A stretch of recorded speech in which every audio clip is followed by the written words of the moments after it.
First, I want to thank you for receiving the film here in Madrid. For me, it's the first time arriving in Spain, and I really like the city, just arrived.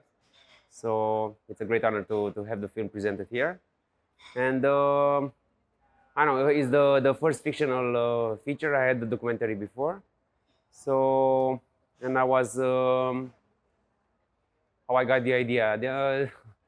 It started a long time ago, and during the waiting period, the project changed a lot as I changed myself during the 5-6 years that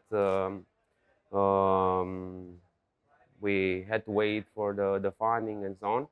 And in the end, I arrived to this just before shooting. I decided to, and being influenced by my documentary, the first one I made, to start to throw away the script and just keep some 30 pages, but with no dialogue, you know, because it was like a rejection of that type of preconceived instructions. So I've tried to do something surreal, and how you can arrive to something surreal.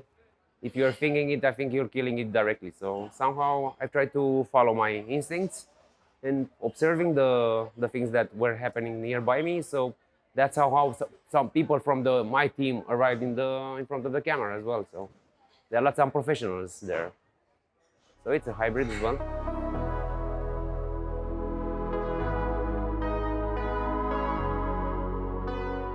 I don't know. When I started to do the film, I don't like to have like filmic references. Maybe very old. But I was inspired here more by some favorite painters. Actually, a Chinese painting from the 16th, 17th century, like with the huge landscapes and the people are very small. Because I like each shot to be more like a haiku and surprise the feeling than to give you like some rational meaning.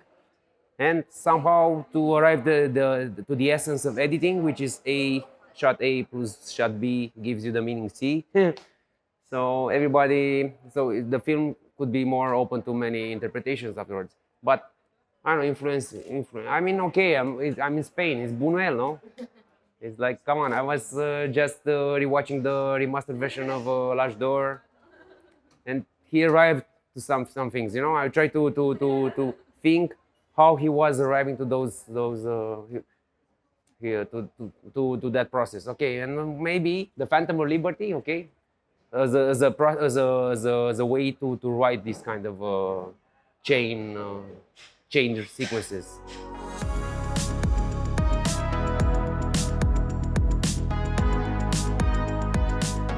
Actually, in the beginning, it started like this. I mean, to tell my story as I know, I started the film when I was 27.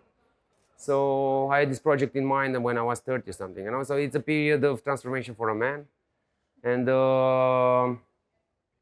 somehow changing my career as well, coming from IT where everything is established, you have good salary and you can work everywhere, yeah, around the globe. Here are more fixed. You have to stay to wait for the funds, and somehow there is no freedom in the end, you know, because you depend a lot on the system. So I've tried to, and talking about relations, I was trying to understand my partner as well, and the feeling she was passing through in that period regarding, I know, having a family, children, and so on.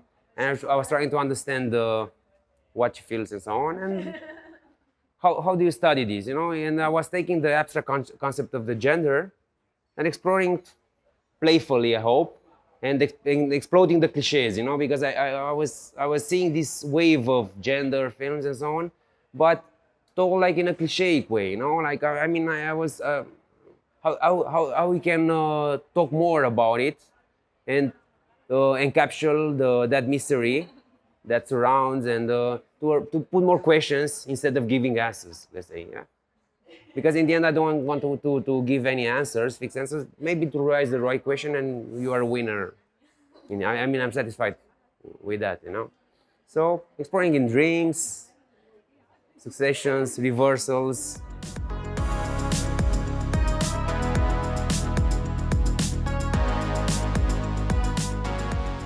So I had like, I mean, the style of the film. I mean, the form, the shape of the film is given as well by the content, the days of shooting, the number of days of shooting. I was shooting on film, 16 millimeters, so you don't have many takes. But I really like improvisation, so I had to find a formula. As I told, I was working in IT before, so I'm thinking like an engineer. Yeah? To find a formula that gives me some freedom during those limited hours per shot. I had like 2 or 3 hours per shot, the average. So you have to find some improvisation when you're shooting on film, so you're not allowed to try a lot. So I was going for the first or second takes, and I was trying to surprise more the participants. Let's not say actors, because professional actors are like 3 or 4. And to surprise I invited them to tell more. I don't know, even the women, the men who came in the shots are talking about their like testimonials. I've heard an episode from their life that maybe could say something about my theme, or my questions, or my search, my personal search. And they were adding, there are like little pieces of documentary inside of the fake frame, which is a fictional film.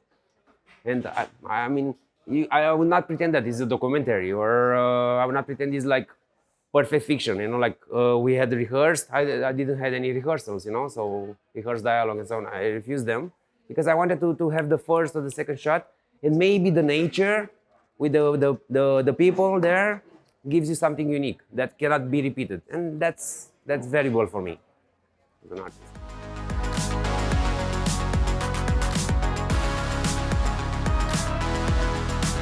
It was a great experience because the festivals are so diverse, and the countries are so diverse. So the film is open to my film Mamali is open to a lot of interpretation, let's say. So it's polarizing, and you can go from Vilnius, where the people are so quiet, but they were putting some questions. And when I was waiting for questions, for example, in Portugal, not so many. So reversal, I wasn't expecting it. So we're now in Madrid. I'm very curious for tomorrow. It's gonna have the national premiere in TIFF in Transylvania. I'm going to Iceland. It's the first time I'm going to Iceland. So I'm very curious how the film, which is as I told you, is not following like a trend or so, how it's received, and maybe I can calibrate my expectations. I can see how the message will arrive there, and it's good for your film to be seen and to go around. I think it's a very good initiative, and I was proud that my film was selected from Romania to be part of the Smart 7. So I thank you for that.